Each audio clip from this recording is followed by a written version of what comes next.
राज्यातील 246 नगरपरिषदा आणि 42 नगरपंचायतींसाठी जाहीर करण्यात आलेल्या निवडणूक कार्यक्रमात मोठा बदल करण्यात आला आहे. नामनिर्देशन पत्र रद्द स्वीकृतीवरील निर्णयाविरोधातील अपिलांचा निकाल उशिरा लागल्याने तसेच काही प्रकरणात निकाल न मिळताच निवडणूक चिन्ह वाटप केल्याचे आढळून आल्याने राज्य निवडणूक आयोगाने संबंधित ठिकाणच्या निवडणुका स्थगित करून नवीन कार्यक्रम जाहीर करण्याचे आदेश दिले आहेत. निवडणूक आयोगाने 4 नोव्हेंबर 2025 रोजी जाहीर केलेल्या कार्यक्रमानुसार छाननी प्रक्रियेत बाद ठरलेल्या किंवा व्यथित झालेल्या उमेदवारांना जिल्हा न्यायालयात अपील करण्याची मुदत होती. नियमानुसार या अपिलांवरील निकाल 22 नोव्हेंबर 2025 पर्यंत लागणे अपेक्षित होते, जेणेकरून न्यायालयाचा निकाल आल्यानंतर संबंधित उमेदवाराला उमेदवारी अर्ज मागे घेण्यासाठी नियम 17(1) ब नुसार 3 दिवसांचा वैधानिक कालावधी मिळेल आणि त्यानंतर 26 नोव्हेंबरला चिन्ह वाटप करता येईल. मात्र अनेक ठिकाणी जिल्हा न्यायालयाचे निकाल 23 नोव्हेंबर किंवा त्यानंतर आले. असे असतानाही काही निवडणूक निर्णय अधिकाऱ्यांनी उमेदवारांना माघारीसाठी आवश्यक वेळ न देताच 26 नोव्हेंबरला घाईघाईने चिन्ह वाटप केल्याचे आयोगाच्या निदर्शनास आले आहे. ही कार्यवाही नियमबाह्य ठरत असल्याने आयोगाने हा कठोर निर्णय घेतला आहे. कुठल्या निवडणुका स्थगित होणार? आयोगाच्या आदेशानुसार खालील 2 प्रकारच्या निवडणुका स्थगित करण्यात आल्या आहेत.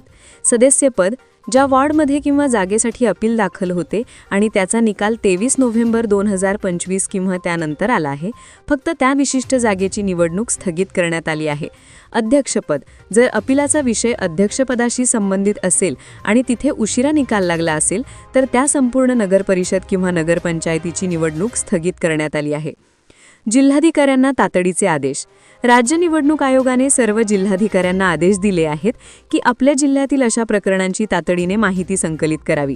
ज्या ठिकाणी 23 नोव्हेंबर नंतर न्यायालयाचे आदेश आले आहेत तिथली निवडणूक प्रक्रिया थांबून नव्याने सुधारित कार्यक्रम राबवावा.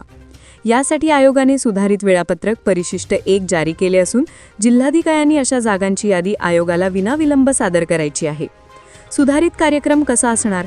संबंधित जिल्हाधिकाऱ्यांनी 4 डिसेंबर रोजी निवडणूक कार्यक्रम जारी करावयाचा आहे. उमेदवारांना नामनिर्देशन पत्रे मागे घेण्यासाठी 10 डिसेंबरपर्यंत म्हणजेच दुपारी 3 वाजेपर्यंत मुदत दिली आहे.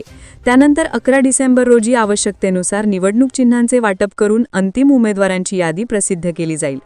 आवश्यकता भासल्यास मतदानाची तारीख 20 डिसेंबर अशी निश्चित करण्यात आली आहे व मतदानाची वेळ सकाळी 7:30 ते सायंकाळी 5:30 अशी असेल. मतमोजणीची प्रक्रिया 21 डिसेंबर रोजी सकाळी 10 वाजता सुरू होणार. निकाल 23 डिसेंबर 2025 पूर्वी शासन राजपत्रात प्रसिद्ध करण्यात येणार आहेत. अशाच नवनवीन व्हिडिओजच्या अपडेटसाठी आम्ही नेवास्कर न्यूजला सबस्क्राईब करून बेल आयकॉन दाबायला विसरू नका.